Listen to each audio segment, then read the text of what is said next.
In my 25 years as an emergency physician at Chicago Memorial Hospital, I've signed over 400 death certificates. I've misdiagnosed 3 patients in my career, and I still lose sleep over each one. But nothing haunted me like the day I treated a man who didn't exist. His name was Robert Kessler. His chart had a full medical history. His EKG showed atrial fibrillation. He bled when I drew blood. And yet, when I searched every national database, Social Security, DMV, voter registration, even Interpol, there was no record Robert Kessler had ever been born. Not a birth certificate, not a school file, not even a Facebook profile. Just nothing. Like he'd been airbrushed out of reality. But the strangest part? His records were in my hospital's system, with my name listed as his primary physician, even though I'd never seen him before in my life. It was a Tuesday, rain tapping against the ER windows like it was trying to get in. We were backed up, 2 trauma cases from a multi-car pileup, and then he walked in. Late 50s, slim, wearing a worn-out windbreaker and holding his chest. He said his name was Robert Kessler, said he'd been having palpitations for days. I asked for ID. He handed me a faded library card, no photo, just R. Kessler. I ran him through our intake. Insurance? None. Emergency contact?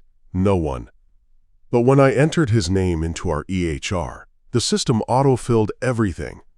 Date of birth, March 3, 1967. Blood type, O positive. Allergies, sulfa drugs.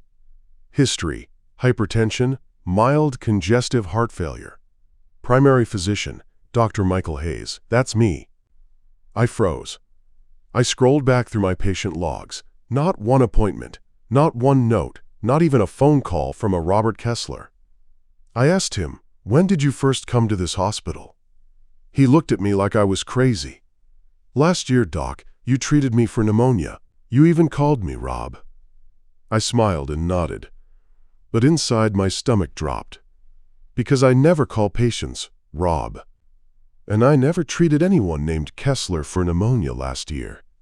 I called IT. "Is it possible someone spoofed a patient file?" I asked.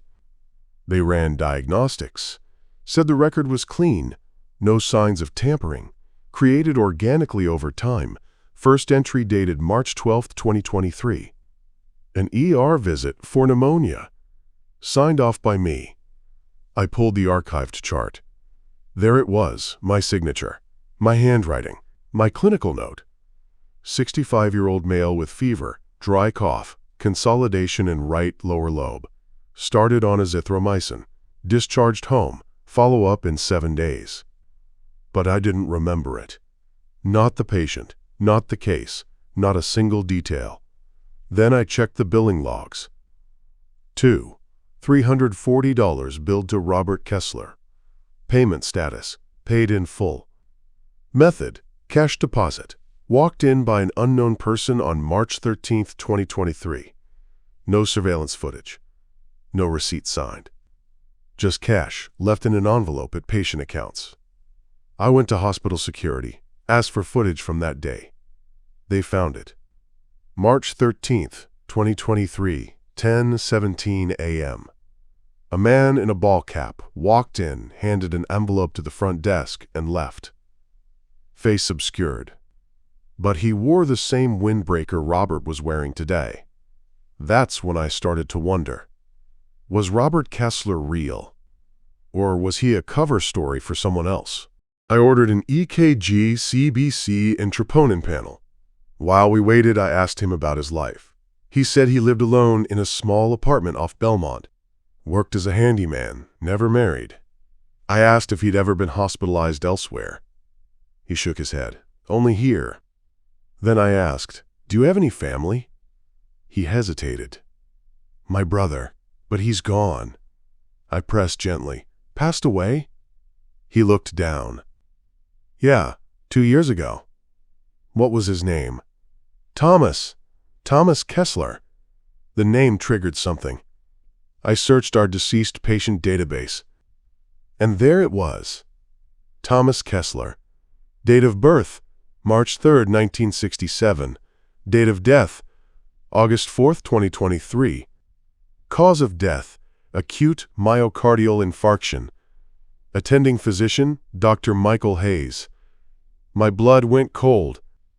Thomas Kessler had the exact same date of birth, same address, same medical history. But Thomas had died in this ER. I remembered him clearly, collapsing in the waiting room. CPR for 28 minutes.